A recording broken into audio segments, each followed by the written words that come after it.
Let us open our Bible on Proverbs 23, verse 15. Praise the Lord. My son, if thine heart be wise, my heart shall rejoice, even mine. All right. So, dalawang heart ang na-mention dito. Your heart and the heart of God. If your heart be wise, the heart of God will rejoice. Now, kung mapasaya natin ang ating Panginoong Diyos, isang malaking bagay yan na indikasyon na nasiyahan natin ng Diyos. Now, isipin natin, ano ba ang parte ng ating buhay na ang Diyos ay kinasisiyahan niya? Kanabang gikalipay sa Diyos nga mahitabo sa atong kinabuhi. Wala na siya lain nga gikalipay sa atong kinabuhi nga dili malaglag ang atong kalag sa impyerno. Dili makaangkon kini sa kinabuhi nga walay katapusan. Nga dili na gid ta mamulag kaniya. Hindi na tayo mahiwalay sa Panginoon Diyos. So ang tinutukoy dito, if your heart be wise, my heart shall rejoice, even mine.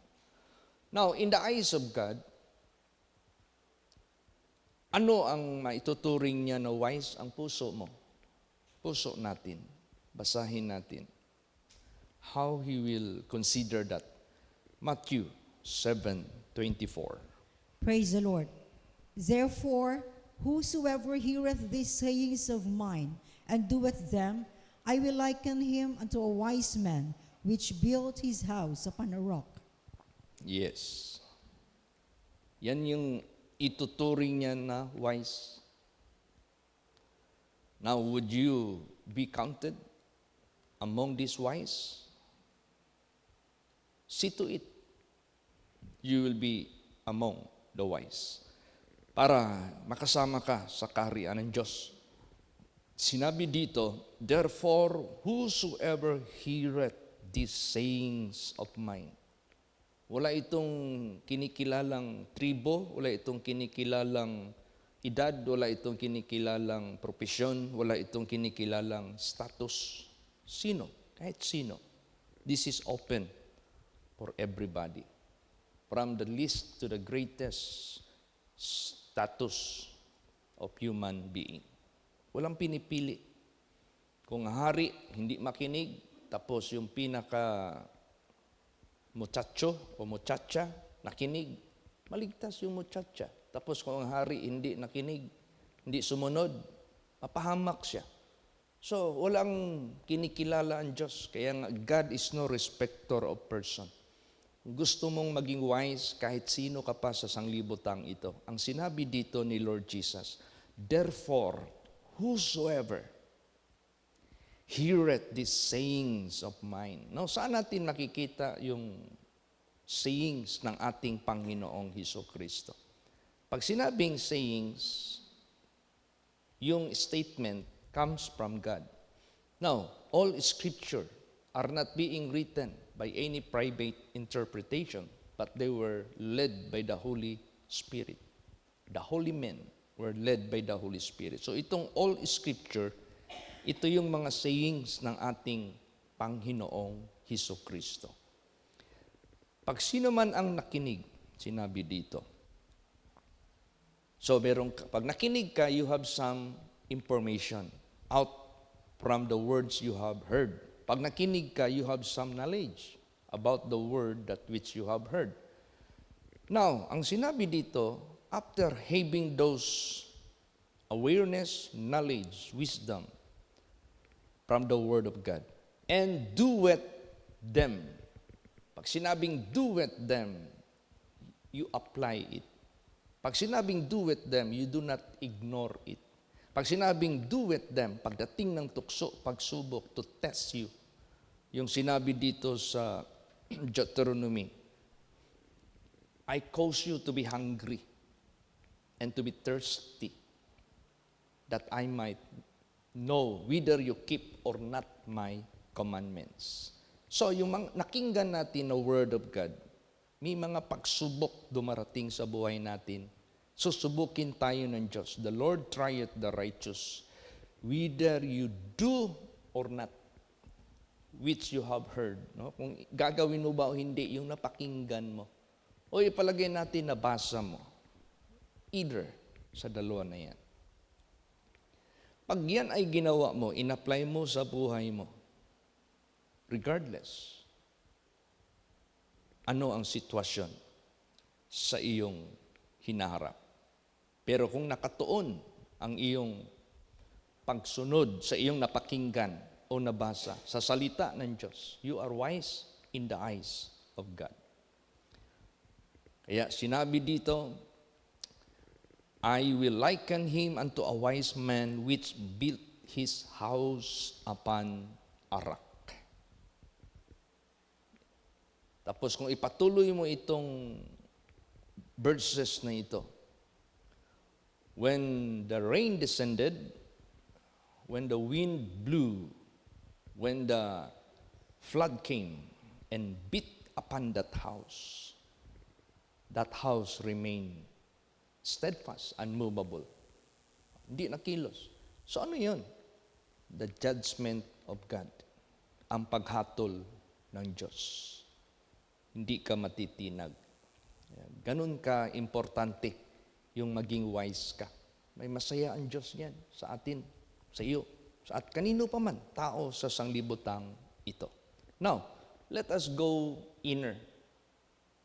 Pag ikaw ay wise man, paano natin kung sa ano pa i-search yung iyong characteristic, yung iyong quality, yung iyong mga gawi, ano yung klaseng buhay mo. Basahin natin. Job 28 verse 28. Praise the Lord. And unto man he said, Behold, the fear of the Lord that is wisdom, and to depart from evil is understanding. Yan. Pag sinabing wise man, you are a man of wisdom. Hindi pwede na you are a wise man but you don't have any wisdom. Kaya nga ang wise, that is from the word wisdom. So, and unto man he said, Behold the fear of the Lord, that is wisdom. Pag naghakbang ka na meron kang takot, godly fear ito sa Diyos, you are a man of wisdom.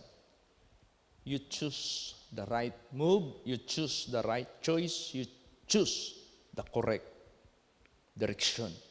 Pag ikaw ay natakot sa Panginoong Diyos, you choose to fear God. That is wisdom. And to depart from evil is understanding. So, meaning to say, wisdom, pag nandyan yan sa iyo, may takot ka sa Panginoong Diyos, that is wisdom. You are considered as wise. And to depart from evil, you are a man of understanding. Pag sinabing depart from evil, meron kang tinatawag na decision not to go with evil.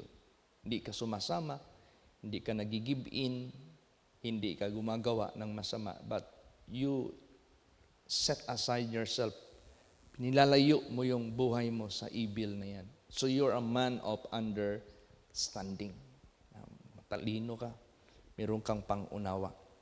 Pero kahit puno ka pa ng wisdom, puno ka pa ng salita ng Diyos, like King Solomon, but King Solomon didn't depart from evil. Kaya nga naparusahan siya ng Diyos. Ati yung Israel. Hindi maganda, nasira yung templo. Bakit? May wisdom siya. But hindi siya nag-depart from evil. He has so much proverbs. He has so much wisdom.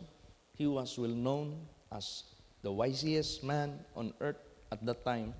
Pero hindi man siya nag-depart sa evil. Binigyan agad siya ng warning ng kanyang ama, My son, if you seek God with the whole heart, God will establish your throne. But if you depart from Him, pag humiwalay ka sa Panginoong Diyos, God will reject you. God will forsake you. Meron ng warning. Kaso, kahit may wisdom si King Solomon, he didn't depart from evil. He violated the laws of God, the commandments of God, not to have any other gods. Doon siya napahamak. Kaya napaka-importante yung execution ng wisdom. Depart from evil. Basahin natin ang sinabi ng salita ng Diyos. Sino yung puno ng wisdom? Basahin natin. Sige po. At kaalaman. James chapter 3, 13 hanggang 18. Praise the Lord. Who is a wise man and endued with knowledge among you? Let him show out of a good conversation his works with meekness of wisdom. But if ye have bitter envying and strife in your hearts, glory not, and lie not against the truth. This wisdom descendeth not from above, but is earthly, sensual, and devilish. For where envying and strife is, there is confusion and every evil work. But the wisdom that is from above is first pure, then peaceable, gentle, easy to be entreated, full of mercy and of good fruits, without partiality and without hypocrisy. And the fruit of righteousness is sown in peace of them that make peace. Yes. This is the man who is considerable as wise and full of knowledge. Kaya tanong ito who is wise man? Who is a wise man and endued with knowledge among you? Sino sa inyo dito? Let him show out of a good conversation his works with meekness of wisdom. So itong wisdom, it must be accompanied or mixed with meekness. Itong wisdom na ito. Yung meekness na yan, that is character of God, character of Jesus. Yan ang ating i-adopt. But if ye have bitter envying, ano ba yung bitter envying? Grabe, no?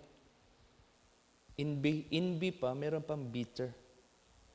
Grabing ano ito? Inggit na merong kapaitan sa kanyang nararamdaman. Sobrang inggit siguro ito. Yung bang grabe ng inggit na ito kasi bitter envying Yun yung tumubo kay Lucifer. Grabe yung inggit niya sa Diyos. Bakit ka mainggit sa Diyos? He is God. He is the supreme. He is the creator. Bakit kainggitan mo ang Diyos? That is the right position of God that is due to God. Tapos kainggitan mo. Alam mo yung inggit. Gusto mo yung makuha yung status niya. Yan yung inggit. Hindi basta-basta ang inggit ito. Bitter envying. Strife in your hearts. Nagkakaroon ka na ng strife, yung rebellion, nagkakaroon ka na ng, mag-stage ka na ng war, para lang talaga makuha mo yung gusto mo na kinainggitan mo. Umahamon ka na ng patayan. Glory not. Huwag kang magbigay ng kasayahan yan. And lie not against the truth. Huwag kang magsinungaling laban sa katotohanan. This wisdom descended not from above. Hindi yan galing sa itaas, but is earthly, makalupa, sensual, kalaswaan, devilish, makademonyo. O hindi basta-basta. Lahat tinuturo na doon kay karakter ni Taning. For where envying and strife is, there is confusion. Bakit confusion? Confusion. Ang Diyos na naglalang sa lahat, kainggitan mo. Bakit? Pwede bang ikaw ang maging Diyos? Na iisa lang ang Diyos? Di confusion. O kaya ang manager na dumaan ng janitor, nag-aral, nag-excel sa trabaho, pinromote ng may-ari, naging manager siya. Deserve siya na maging manager dahil dumaan siya ng proseso. Tapos ikaw, bago ka lang nagtrabaho dyan, nainggit ka sa manager. Sisiraan mo yung manager para lang siya matanggal, tapos ikaw ang ipalit. That is confusion. So sinabi dito, this wisdom descended not from above, but is earthly, sensual, devilish, for where envying and strife is, there is confusion and every evil work. Magkahakbang ka talaga ng masamang gawa. Hindi pwede malinis ang gawa mo pag meron kang intention out of envy, bitterness, o bitter envying kung tawagin. Hindi yan wisdom from above. Dapat hindi tayo madapuan yan. Dapat hindi tayo ma-impluensyahan yan. O kung hindi man direct ikaw ang gagawa niyan, baka makipag-connive ka sa tao na gumagawa niyan. Ingat ka.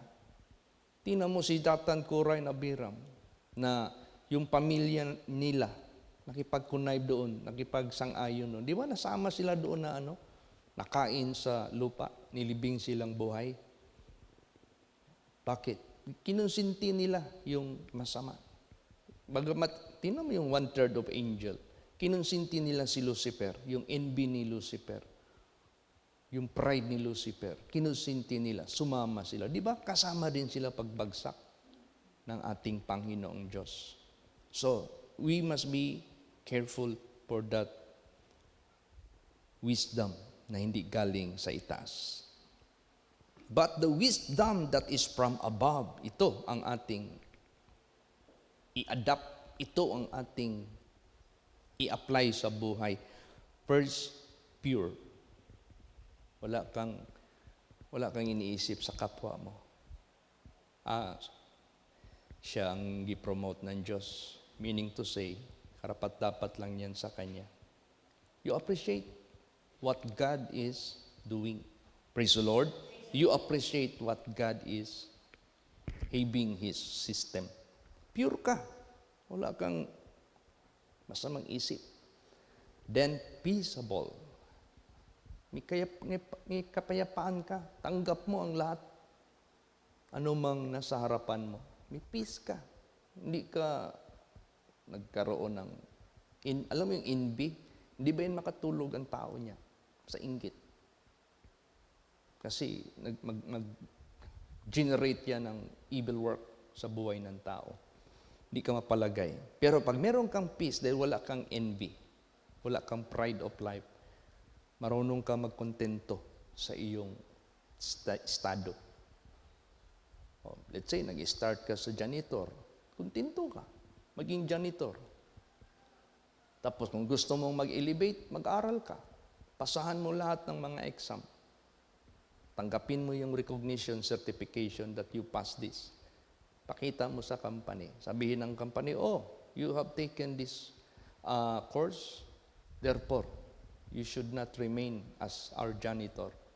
We will hire you another higher position.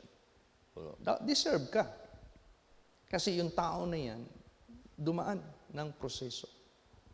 Hindi ano yung nakita mo sa kapwa mo, inggit ka kaagad. Mag-isip ka agad ng masama. Huwag. Kailangan meron tayong pure heart. Praise the Lord. Pure heart. Peaceable. May peace ka. Gentle.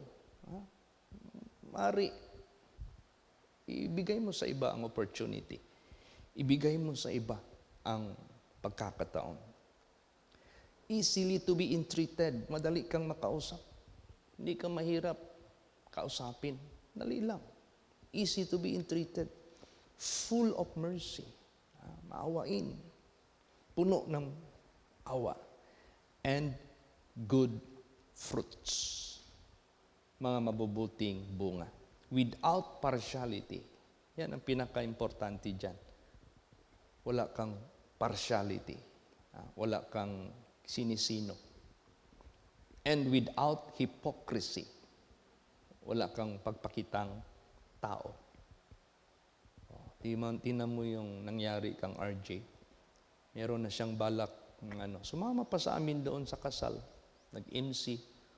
Pero meron na pala siyang motibo na mag-depict, maghiwalay. Lahat na lang parang pakitang tao na lang. Tapos meron ka palang deep inside na plano. Mahirap yung ganun. Delikado yun. Basahin mo yung Bible, lahat na humiwalay sa in line with the truth, in line with God. Pag humiwalay ka, you will never succeed sa buhay mo until you humble yourself. Yan ang pinaka-importante. Kaya alisin lahat, hypocrisy, partiality. And the fruit of righteousness is sown in peace. Tingnan mo ang bunga ng katuwiran, tinatanim sa kapayapaan of them that make peace. So, ibig sabihin yan, pag sinabing peace, wala kang yung masamang balak, wala kang masamang plano, wala. Nagpakubaba ka sa lahat ng mga pagkakataon. And you just follow what God is leading you, promoting you, elevating you. Sunod ka lang ng buong puso until God will be well pleased to you. Yung importante, lipayon na to ang Diyos. Let us have wise heart. Basahin pa natin 1 Corinthians 3:10 hanggang 11. Praise the Lord. According to the grace of God which is given unto me, as a wise master builder, I have laid the foundation, and another buildeth thereon. But let every man take heed how he buildeth thereupon. For other foundation can no man lay than that is laid, which is Jesus Christ. Yes. Bakit may warning si Paul dito? Hindi na natin i-argue ang foundation na laid na, wala nang iba kundi si Jesus Christ. Pero may warning dito, mag-ingat siya na tumatayo sa ibabaw ng pundasyon na ito. So meaning to say, there are many churches whose foundation is Jesus. Kung tanungin mo sila, Jesus. Tanungin mo, ultimo pangalan ng simbahan, Jesus. Lahat ng kanilang sabihin, Jesus. Pero may warning dito. Mag-ingat, let every man take heed how he buildeth thereupon.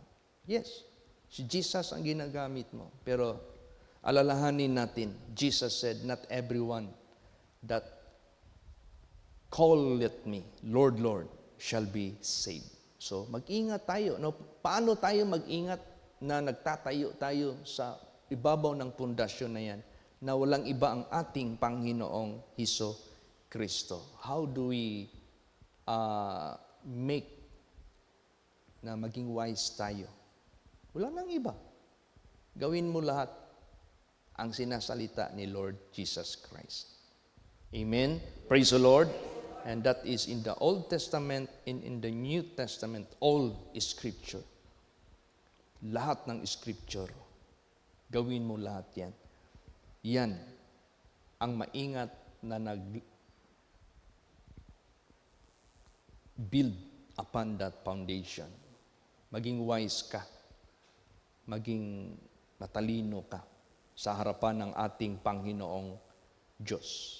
Ngayon, kung matalino ka, then nakaka-win ka ng mga tao para maging matalino rin, susunod kay Kristo. Anong sinabi dito? Anong magiging senaryo? Daniel 12 verse 3. Praise the Lord. And they that be wise shall shine as the brightness of the firmament, and they that turn many to righteousness as the stars forever and ever. Yes. And they that be wise shall shine as the brightness of the firmament, and they that turn many to righteousness as the stars forever and ever. Now, saan ba nare-reveal ang righteousness ng Diyos? Paul said, I am not ashamed of the gospel of Christ, for it is the power of God unto salvation to everyone that believeth, to the Jew first and also to the Greeks. For therein the righteousness of God revealed. Saan? The gospel of Christ. The Word of God. The Holy Scripture. Diyan nire-reveal ang righteousness ng Diyos. So kung basahin natin ang Genesis down to Revelation, makita natin yung righteousness ng Diyos. Huwag mong gawin ang ginawa ni Korah and Datan Abiram na gumawa ng hakbang against the servant of God. Now, baka meron kang ginawa na ganyan, huwag mong gawin yan. Delikado yan. Kailangan yung righteousness na yan, na nandito sa banal na salita ng Diyos, yun ang lagi nating tandaan. Okay, nagkaroon ng loyalty check ang Diyos. Loyalty check ba yung nangyari sa panahon ni Moses?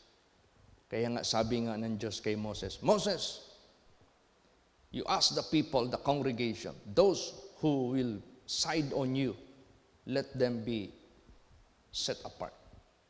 And those who will side to Datan, Korah, and Abiram, let them set apart. Yun. Tapos yung nandoon na nag-go against sa prophet of God, nilibing na buhay. Di ba? Kaya nung panahon na merong loyalty check sa buhay ko, di ko lagi ito makalimutan. Gusto ko lang gawing example. Doon sa Manila, nag-revolt yung aking member against kay pastor dahil lang sa rebuke nila sa akin. Rebuke ni pastor sa akin, natandog ang ilahang damdamin. But I never ride their suggestions na mag-depict ako, mag-separate ako kay Pastor Samuel Alcabre. What for? Mag-separate ako kay Pastor Samuel Alcabre. Para sabihin na ako na ang magiging leader nila? Wala na akong pinapailaliman? Is that the way the Bible is teaching us?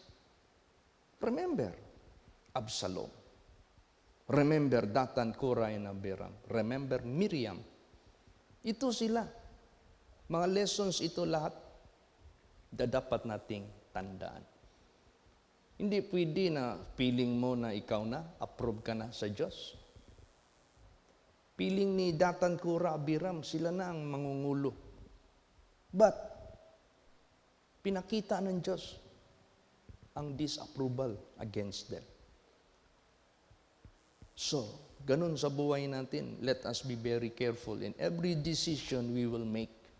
We have always to base on the Holy Scripture to make us wise. Praise the Lord. You want to be wise? Always consider the Holy Scriptures. Apply it sa buhay mo. Those who move to their destruction, avoid them. Those who move to their promotion, follow them. Those who move that are being approved by God, follow them. Silang sundin mo. Lahat yan, nandito yan sa banal na salita ng Diyos. Kaya masaya ang Diyos pag naging wise ang puso mo. Amen? Praise the Lord. So maging wise lang yung puso natin if we hear the lessons of the Holy Scripture and keep them. Tuparin natin. Pagdating ng tukso, ipakita mo talaga, hindi na ito nababase sa nalalaman ko sa banal na salita ng Diyos. You are convincing me to fight against my mentor. Don't you know my mentor is being called by God? He heard the voice of Jesus. And he faithfully obeying the word of God. Tapos mag-go against ako sa kanya? For what? For what? Para ako na maging leader, ako na maging sikat, ako na ang maging above all, wala na akong pinapalaliman? Hindi yan nababatay sa tinuro sa salita ng Diyos. Joshua never stepped to lead the people until Moses died. Until God passed the baton to his hand. He never moved by his own. O dito tayo lahat sa Bible magbase. Naranasan mo ba ang pinaka-least na level ng membership? Then, act as what you are. Inelevate ka ng ating Panginoong Diyos, kung ano yung binigay sa iyo ng Diyos na katungkulan, just act what you are. Ganun lang. Sige. Dumaan ka ng assistant pastor. Hindi pwede na ikaw na underin mo na yung pastor. You have to act as assistant. So, lahat yan, meron niyang leveling. You must be patient. The process. Through the process. Huwag mainggit. Praise the Lord. Huwag mag-shortcut. Kaya ang ginagawa ngayon ng masamang espiritu, gusto niya shortcut.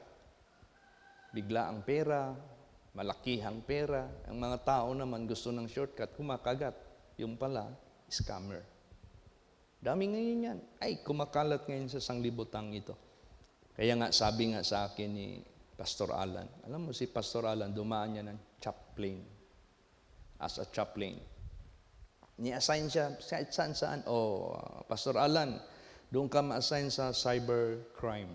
Kasi maraming tao doon na malungkot. Daming taong malungkot. Pagdating niya doon, daming ang tao malungkot, nakaganon. Ang iba, umiiyak na. Daming nakalinya. Ikaw, anong nangyari sa inyo dito sa cybercrime? Lahat pala nag-complain. Ikaw, ako na-scam ako sa online. Magkano? 150,000. Ikaw, magkano na-scam ka? 500,000. Puro by the thousands. Hindi na nila malocate yung nag-promise. Kaya nga, cybercrime. That is crime committed using cyber. Using online. Ang dami. Hanggang ngayon, marami pang mga taong umiiyak. Hindi man gusto magdaan ng process. Gusto biglaan. O kaya sa buhay natin, we should know the way, the devices of the devil. Alam na natin yun. Kaya, relax lang. Praise the Lord. Just go with the process. Tama lang ang pamamaraan. Kaya, to God be the glory.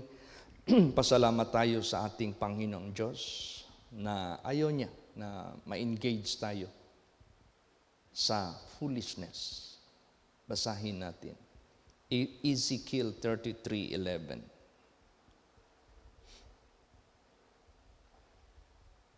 Praise the Lord. Say unto them, as I live, saith the Lord God, I have no pleasure in the death of the wicked, but that the wicked turn from his way and live. Turn ye from your evil ways, for why will you die, O house of Israel? Yan.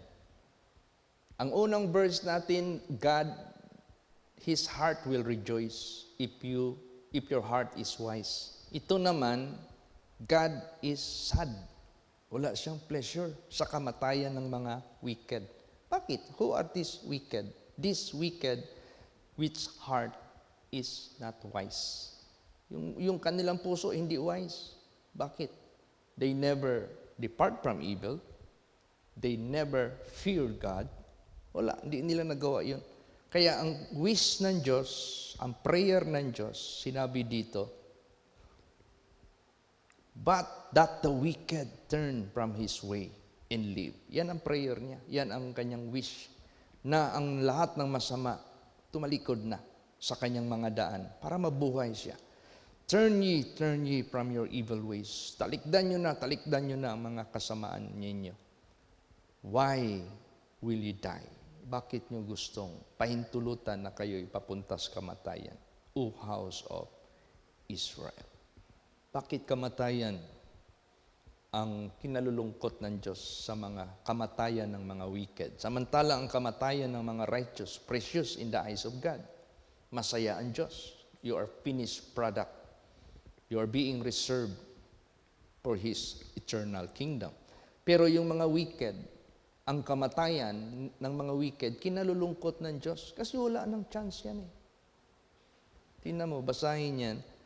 Last verse, Ecclesiastes 11, verse 3. Praise the Lord. If the clouds be full of rain, they empty themselves upon the earth. But if the tree fall toward the south or toward the north, in the place where the tree falleth, there it shall be. There it shall be. Yeah.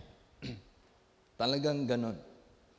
Pag mapuno na ang clouds ng ulan, babakantiyan doon sa langit at babagsak yan sa lupa. Meaning to say, we are dust and unto dust we will return. And if the tree fall toward the south or toward the north, only two directions that are mentioned here.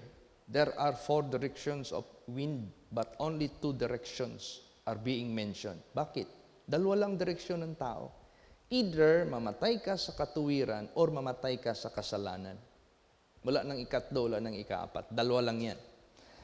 In the place where the tree falleth, saan man nahulog ang puno na yan, there it shall be. Di na yan maalis. Diyan na siya mandatnan sa kahatulan. Kaya ang Diyos wala siyang pleasure sa kamatayan ng mga wicked kasi diyan na siya mahatulan sa kanyang ikakapahamak. Bakit precious in the sight of the Lord is the death of His saints? Alam ng Diyos kung saan siya nahulog o natumba sa katuwiran. Diyan na siya masusumpungan sa ikabubuhay niya na walang hanggan. Kaya be wise. Let your heart be wise. Praise the Lord. Choose life and not death. Choose righteousness and not sin. Yan. Ang puso ng Diyos ay maging masaya sa buhay mo if your heart is wise. So alam na natin ano yung klaseng wise na heart. Yung na-mention kanina sa James chapter 3, 13 hanggang 18. Nilatag na ng Diyos yan. What is wisdom from above and what is wisdom which is devilish, sensual. Pili tayo dyan saan yung ating i-apply. So be very careful. Amen? Praise the Lord. Mag-sit tayo po ang lahat.